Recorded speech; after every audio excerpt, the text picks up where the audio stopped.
Hello student, कुहू international school की कक्षा 10 संस्कृत की ऑनलाइन क्लासेस में आपका स्वागत है। पिछले वीडियो में हम कारकम इस टॉपिक के विषय में अध्ययन कर रहे थे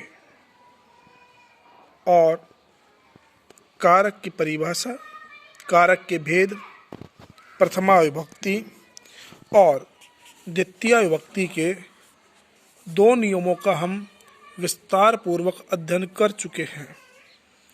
आज के इस वीडियो में हम द्वितीय विभक्ति का नियम नंबर 3 द्वितीय विभक्ति का नियम नंबर 3 के विषय में अध्ययन करेंगे।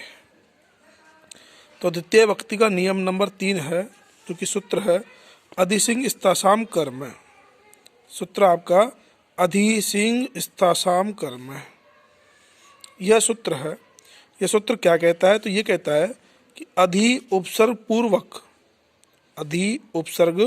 पूर्वक सींग स्था और आस धातूनां प्रयोगे एषाम् आधारस्य कर्म संज्ञा भवति, कर्मणि च द्वितीया विभक्ति ही भवति। क्या कहता है सूत्र? सूत्र कहता है अधि उपसर्ग पूर्वक, यानी उपसर्ग कौन सा होना चाहिए? अधि तो उपसर्ग होना चाहिए। और अधि उपसर्ग के पश्चात ये तीन धातु है, सींग, स्था और आस। इन तीन धातुओं का प्रयोग होने पर, अधि उपसर्ग के साथ सींग, स्था और आस, इन धातुओं का प्रयोग होने पर इनका जो आधार है उस आधार की कर्म संज्ञा होती है। और कर्म संज्ञा होने पर कर्म में द्वितीय विभक्ति का प्रयोग किया जाता है। पुनः समझना, उपसर्ग कौन सा?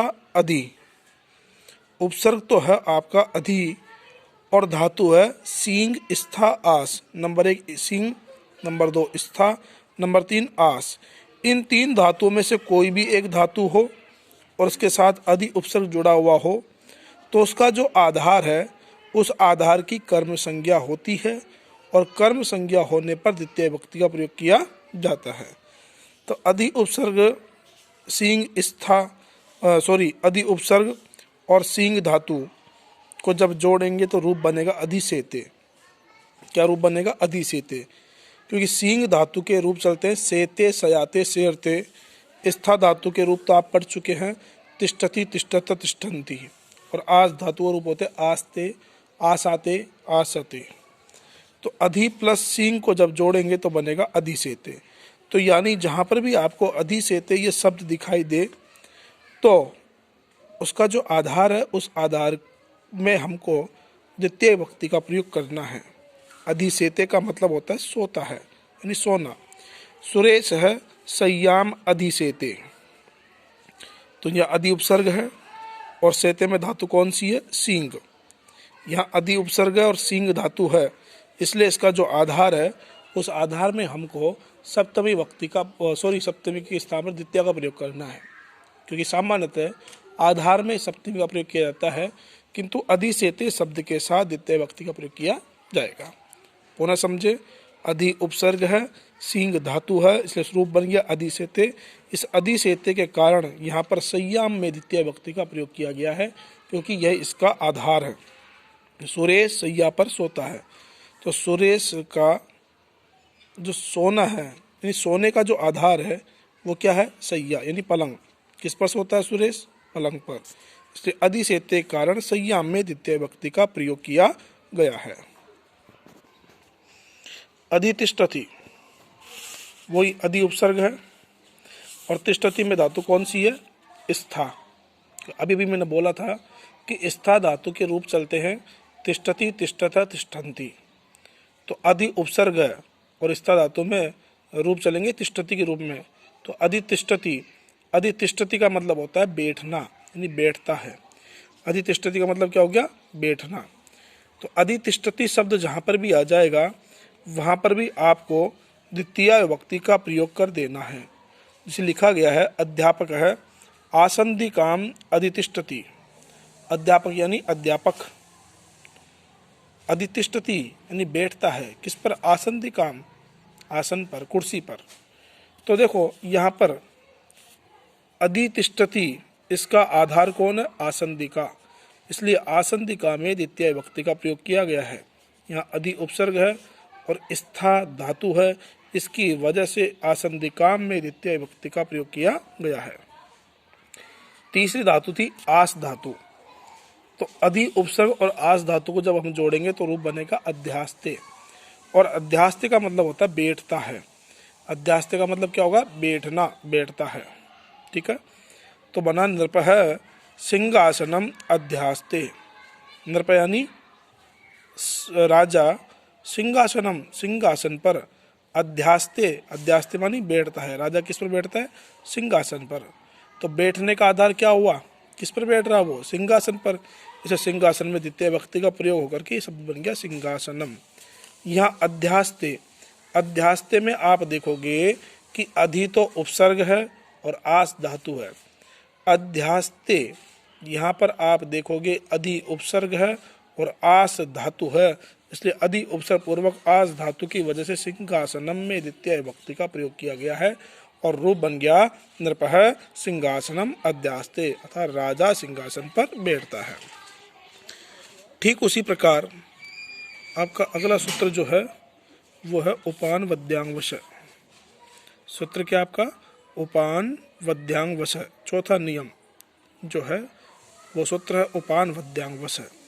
ये सूत्र कहता है कि उप अधि आंग, आंग में से इसका बचा आ, उप अधि आंग उपसर्ग पूर्वक वस धातोः प्रयोगे अस्य आधारस्य कर्म संज्ञा भवति, कर्मणि च द्वितीया विभक्ति भवति। वहाँ पर आपका एक उपसर्ग था, यहाँ पर आपके तीन उपसर्ग है और यहाँ पर धातु केवल एक ही है। कौन सी? वस धातु। तो ये सूत्र कहता है कि वस धातु के पहले यदि उप उपसर्ग हो, अधि उपसर्ग हो अथवा आंग में से इसके बचेगा आ। यह कहता है कि वस धातु के पहले यदि उप, अधि और आ उपसर्ग, इन तीनों में से कोई एक उपसर्ग हो, इनके पश्चात वस धातु हो, तो उसके आधार की कर्म संज्ञा होगी और कर्म संज्ञा होने पर द्वितीय विभक्ति का प्रयोग किया जाता है। तो उप उपसर्ग हो गया, धातु कौन सी? वस। तो उप प्लस वस को जोड़ेंगे तो रूप बन गया उपवस्ती, और उपवस्ती का मतलब होता है पास में रहना। उपवस्ती का मतलब क्या होता है? पास में रहना। यहाँ पर देखो उप तो उपसर्ग है और धातु कौन सी है? वस, इसलिए उपवस्ती की वजह से नगरम, ये जो आपका आधार है, इस आधार में हमने द्वितीय विभक्ति का प्रयोग किया। ऐसे रूप बना श्याम है नगरम उपवस्ती। श्याम नगर में रहता है, श्याम नगर के पास रहता है। रूप क्या बना? श्याम नगर के पास रहता है। तो यहाँ उप तो उपसर्ग है, वस धातु है, इसलिए इसकी वजह से इसका जो आधार है नगर, इस नगर में हमने द्वितीय विभक्ति का प्रयोग किया है और रूप बना श्याम है, यानी श्याम नगर के पास रहता है।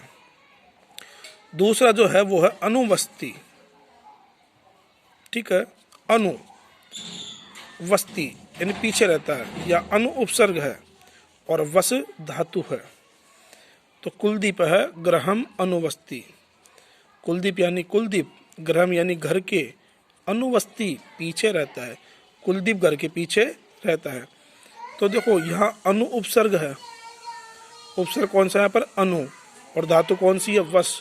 या अनु उपसर्ग है और वस धातु है, इसलिए अनु उपसर्ग और वस धातु की वजह से ग्रहम जो आपका आधार है उसमें हमने द्वितीय विभक्ति का प्रयोग किया। यानी कुल मिला के आप ये कह सकते हो कि उपवस्ती, अनुवस्ती, अधिवस्ती और आवस्ती, ये शब्द जहाँ पर भी दिखाई दे, कितने शब्द? 4 शब्द।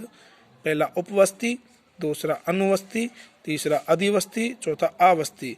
ये 4 शब्द आपको जहाँ पर भी दिखाई दे तो उसका जो आधार है उस आधार में आपको द्वितीय विभक्ति का प्रयोग करना है। इसलिए यहाँ पर अनुवस्ती शब्द आपको दिखाई दे रहा है, इसलिए कुलदीप घर के पीछे रहता है, तो यहाँ अनुवस्ती की वजह से जो आधार गृह है यानी घर है उसमें हमने द्वितीय विभक्ति का प्रयोग किया। तीसरा सेंटेंस है अधिवस्ती। अधिवस्ती का मतलब होता है में रहना। अधिवस्ती मतलब में रहता है, या अधि उपसर्ग है और धातु कौन सी है? वस। तो सुरेश है जयपुरम अधिवस्ती। सुरेश जयपुर में रहता है। तो यहाँ अधि उपसर्ग है, वस धातु है, इसकी वजह से जयपुर जो आपका आधार है उस आधार में द्वितीय विभक्ति का प्रयोग किया गया है और शब्द बना सुरेश जयपुर में रहता है। क्या बना? सुरेश जयपुर में रहता है। सुरेश है जयपुरम अधिवस्ती, सुरेश जयपुर में रहता है। तो अधि उपसर्ग पूर्वक वस धातु के कारण यहाँ पर जयपुर शब्द में द्वितीय विभक्ति का प्रयोग किया गया है। चौथा है आवस्ती। आवस्ती का मतलब भी रहना होता है। हरि वैकुंठम आवस्ती, हरि वैकुंठ में रहते हैं। तो यहाँ देखो आ उपसर्ग है और धातु कौन सी है? वस। तो आ उपसर्ग है और वस धातु है, इस वजह से वैकुंठम शब्द में द्वितीय विभक्ति का प्रयोग किया गया है कि हरि वैकुंठ में रहते हैं। तो हरि के रहने का आधार कौन? वैकुंठ, इसलिए वैकुंठ में द्वितीय विभक्ति का प्रयोग किया गया है। इसलिए आप तो सिर्फ इतना से ध्यान दें कि उप उपसर्ग, अनु उपसर्ग, अधि उपसर्ग और आ उपसर्ग, इन चार उपसर्ग के पश्चात यदि वस धातु हो तो उनका जो आधार है उस आधार में हमें द्वितीय विभक्ति का प्रयोग करना है। यहाँ पर उप अधि आंग तीन उपसर्गों का ही वर्णन किया गया है, एक उपसर्ग छोड़ दिया, कौन सा? अनु। तो ध्यान रखो यहाँ पर एक और जोड़ना है। उप के पश्चात आपको अनु उपसर्ग और लिखना है, जो कि पुस्तक में नहीं लिखा गया है। त्रुटिवश पुस्तक में पता नहीं क्यों नहीं लिखा गया, उसका कारण पता नहीं है। बाकी आपको उप के पश्चात अनु और जोड़ना है, यहाँ पर मिस्टेक हो चुकी है पुस्तक वालों से, इसलिए ध्यान रखिए। चार उपसर्ग है, पहला उप, दूसरा अनु, तीसरा अधि, चौथा आंग, आंग में शेष बचता आ। तो उप, अनु, अधि, आ, इन उपसर्ग के पश्चात यदि वस धातु हो तो उसका जो आधार है उस आधार में हमें द्वितीय विभक्ति का प्रयोग करना है।